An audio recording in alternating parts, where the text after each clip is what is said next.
Bismillahirrahmanirrahim. Allah'ın adıyla başlayaq. Əziz dostlar, bir söhbət edəcəm sizə bugün. Baxıram, cürbəcür adamlar müxtəlif bəhanələr gətirirlər, müxtəlif səbəblər tapırlar ki, yas yerlərində niyə Quran oxuyurlar, onun Quranın ölüyə nə xeyri var, nə var. Biz bu məntiqi anlamırıq, burada məsələ nədən gedir.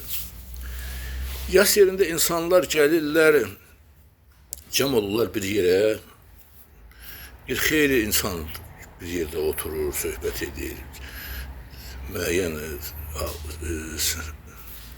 mövzular falanlar, fesmişanlar, bu dünyəvi olan söhbətlərdir.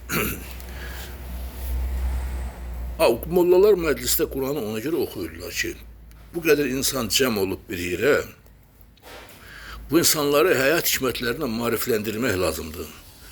Həyat hikmətlərinin ən gözəli də Quran-ı Kərimdədir. Quran-ı Kərimdən başqa dərin kitab yoxdur. Yəni, dini kitabların əksəriyyəti insanları marifləndirmək üçün gəlib, insanları o cəhalətdən oyatmaq üçün, ayıltmaq üçün gəlib ki, onlar onu dinləsinlər, eşitsinlər. Və bir belə insan da bir yerdə cəm olur, gəlir insanlar, məclisdə o Quran-ı Kəriminin müəyyən ayələr, surələr oxunur, izahları verilir, insanları ayıltmaq üçün, başa salmaq üçün. İndi kim onu dinləyir, nəsə anlamaq istəyir, anlayır. Anlamayan, özü də mədəniyyəti yoxdur, dinləməyi bacarmır. Mən varam bu cəhətdən Bakıların məclisinə. Bakıların məclisi çox mədəni keçir, olduqca keçir. Bir çox rayonların cəmatı, Cəbrayıl cəmatı, Talışlar, bunlar çox yaxşı diqqətlə qulaq asırlar məclislərdə, dinləyirlər məclislərdə. Ağdamların məclisində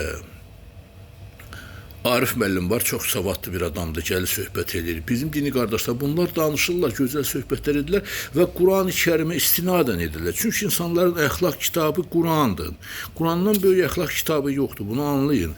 Bu ölü üçün deyil, bu şeylər oxunur dirilər üçün ki, dirilər gəlir yığışır da, yas yerinə gəlir məclisə. Bunu başlayıb, biri təhqir edir ki, bunu ölü yerini, ölü xanlarda oxuyurlar falan.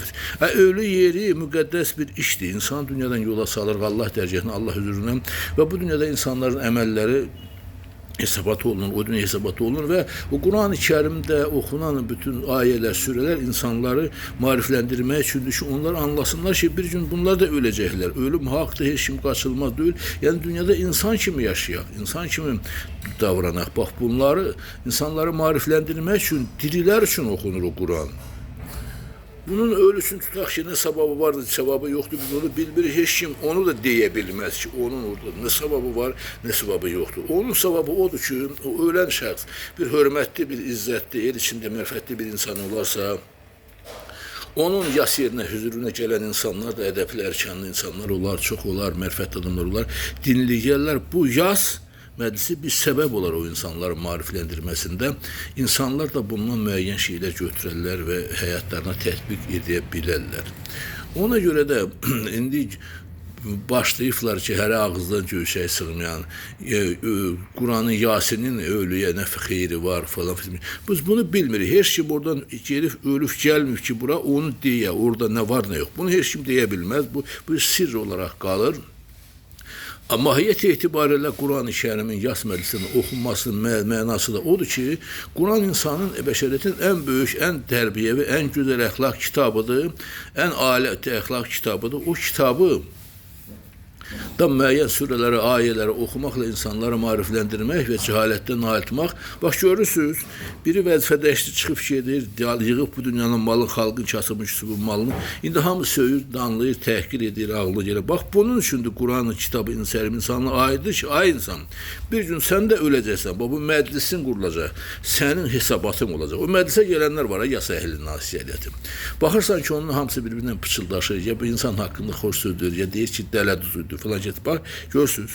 Bunun üçündür ki, siz mariflənəsiniz ki, yəni biz də öləcəyik, biz də gedəcəyik bu dünyadan insan kimi yaşayaq, haqqa girməyək, haqqı kəsməyək, haqqa toxunmayaq, insanların mənəviyyatını, əxlaqını korlamayaq.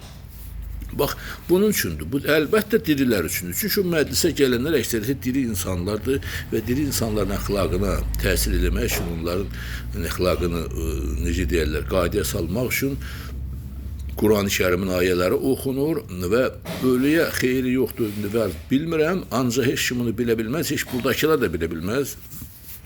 Ancaq ki, Fakt odur ki, bu insanları maarifləndirmək üçündür. Ona görə də bu cür ağzı göçəkləşi çıxıb özlərini göstərmək üçün Quranda falan şey yoxdur, Quranda ölü haqqında surə yoxdur. Nə dəxli var ki?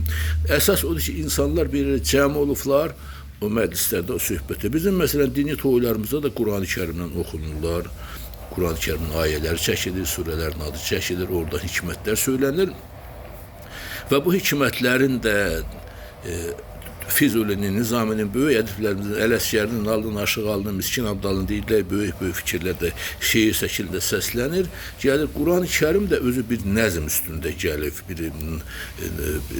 necə mahnı şəkil tutaq ki, belə nəzmlə gəlib də, onun ayələrində Bismillahirrahmanirrahim, həm qafiyədə fikir verir, şeir, Bismillahirrahmanirrahim, Elhamdülillah Rabbil Alemin, Ər-Rəhmanirrahim, Maliki Yevmiddin, İyyaka nəbudu və İyyaka nəstəin. Fikir verirsə, bunlar hamısı qafiyələnmiş sözlərdir, hamısı bax belə. Ona görə də bu Quran-ı Kərimin o cür oxunması özü bir təbii tələbatdır. Quranın tələbatıdır ki, o cür oxunsun, gözəl oxunsun və gözəl səslə oxunması ondan ibarət ki, insanların şüuruna yaxşı girsin. Bax, biz hər birimiz xanəndənin oxuduğu gözəl mahnını tez yadımızda saxlaya bilir. Gözəl sözlər yadımızda saxlayır və xalqın məsəlinə çevrilir o sözlər. Bax, ona görə də Quran-ı Kərimin məsmələsini ona görə oxuyurlar ki, onun toylarda araq içilən yerlərə o barədə oxunulmaz söz yox. Fəqət ki, hətta o məclislərdə baxsan ki, Quran-ı Kərimin ayələrdən kimsə bir misal çəkir, bir söhbət edir, danışılır və insanları yalnız maarifləndirmək, oyatmaq üçündür bunları. Əlbəttə, Quran dirilər üçündür və dirilər üçün də oxunur. Sağ olun, var olun. Yəni, kütləvi şəkildə hər kəs, necə deyirlər, əlinə bir çomaq almasın ki, Quran ölü məclisində oxular. Ölü məclisləri ən pək məclisdir. İnsanlar gəlir, oturur, sakit dinləyirlər və qaldı ki, ehsan məsələsinə, ehsan süfrədə, süfrə başı insanların ən ali ünsiyyət formasıdır. İndi heç kimə məcbur edəməz, sən ölünə ehsan ver ya vermə, özləri bilirlər kimisə buna heç kim qarşı bilirlər, bu insanların şəxsidir deyərlər. Düşüncəsi, təfəkkürü özünə olan ehtiramından gəlir, özünə olan ehtiramından, ölüsünə olan hörmətindən. Yəni, insanlar bunun üçün yaşayır həyatda. Bu, min illərlə bunu düzdür. Quranda bu barədə heç bir ayə yoxdur, surə yoxdur. Çünki Quran gələndən sonra insan cəmiyyəti başqa bir formalaşmağa başladı.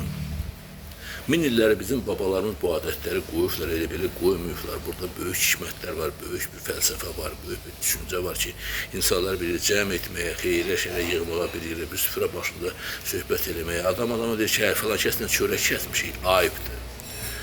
Bu ayıb məsələsini ortalığa qoymaq üçün, insanların arasında ünsiyyəti qorumaq üçün süfrə açılır, yadda saxlayın. İnsanların arasında mehribançılıq yaratmaq üçün süfrə qoyulur, çörək kəsilir. Bu çox önəmli bir şeylərdir. Bu şeyləri korlamaq, millətin adət-ənənəsini korlamaq bizim cahil düşüncəmizdə yaranan bir şeylərdir, biz anlamırıq. O şəxslər bunu deyir ki, onun cəmiyyət içərisində heç bir yerdə hörməti yoxdur. O şəxslər bunun lehinə danışır ki, bunlar bir ünsiyyət qura bilmirlər insanlarla. Ancaq bu yas məclislərində, toy məclisində cəmaət gedirsən, görürsən. Yarsın da, xeyrin də, şərin də, bəzəyi, süfrəsidir, yeməkdir, içməkdir. İnsanlar gəlir orada bir müddət, bir tikə, bir qismət. Biz sadəcə yasda yox, toylarda çox ifrata varırıq. Həddən çox israfçılıq olur. Biraz onu azaltmaq olar. Yasda elə bir israfçılıq yoxdur. Bir tikə, bir pişir, biraz belə. Toylarımızda çox israf var. Ona görə də bu adətləri formalaşdırmaq lazımdır. Məsələn, qonşu ölkələrdə, Ərəbistanların çox ölkələrində yasda da, toyda da eyni yeməklər verirlər. İranın özündə də, Türkiyədə də eyni şeylər verilir. İndi kimə məcbur edir ki, sən süfrəndə yaxşı yemək qoy. Tutaq ki, sənin qonağındır, nə istəyirsən qoy süfrəyə, sən kim nə deyə bilər? Mənim evə bir qonağım gəlir, mən onun qabağına nə qoysam, kimə nə deyə bilər, sən onun qabağına kabab qoyma, toyuq qoy, ya aş qoy, ya sup qoy. Kimin nə işi var? Elə də ölü sahibi, elə də toy sahibi nə istəyər, onu verər, özü bilər, bu şunların şəxsi düşüncəsi. Fazil Mustafa bu barədə çox gözəl bir çıxış eləmişdir, mənim çox xoşum gəldi o çıxışdan. Bu insanların şəxsi hüququndadır, onların şəxsiyyətinə toxunmaq olmaz. O şəxsi həyatında olan, necə deyirlər, işlərdir, bunu özü insan bildiyi kimi eləyir. Allah hamımızdan razı olsun, sağ olun, var olun və xeyrimizə, şərimizə toxunmayaq, o bizim millətin necə deyərlər, yaddaşına min illərdir yazılmış bir gözəl işlərdir, gözəl adətlərdir. Onları qorumaq lazımdır, saxlamaq lazımdır. Kim istədiyi qədər, bildiyi qədər, kimə məcbur var ki, kim neynəsin? Kimə məcbur eləməyir. Yenə də Allah ölənlərimizə rəhmət eləsin, dillərimizə can sağlığı versin, şəhətlərimizə Allah rəhmət eləsin. qazilərimizdə. Yəni bu şeylərin hamısında həyat, insanlar, bütün nə varsa dirilərin həyat rifahının yaşlaşması, mənəviyyatının zənginləşməsi üçündür, biləsiniz. İndi Quran-Kərimi biz ərəb dilində oxuyuruq, onu tərcümə eləməlidir molla, daha başa salmalı insan. Bu deyilir. Yəni o hikmət insana başa salmaq üçündür. Ona görə də yas məclislərində mütləq Quran oxunur ki, Quranın, çünki əxlaq kitabının ən gözəli Qurani-Kərimdir. Ondan dərin əxlaq kitabı yoxdur. Quran, Allah bizim həmimizə köməyimiz olsun, bizə qalışalım Quranın yolundan gedəyən, Quran dediyinlə insanlar hərəkət edəsə, heç kim malını qəsb etməz, heç kimin haqqına girməz. Bax, Quran bunun üçündür. Quran hikmətləri yasda, xeyirdə, şərdə bunun üçün də oxunur ki, insanlar bunu anlasınlar. Sağ olun, var olun.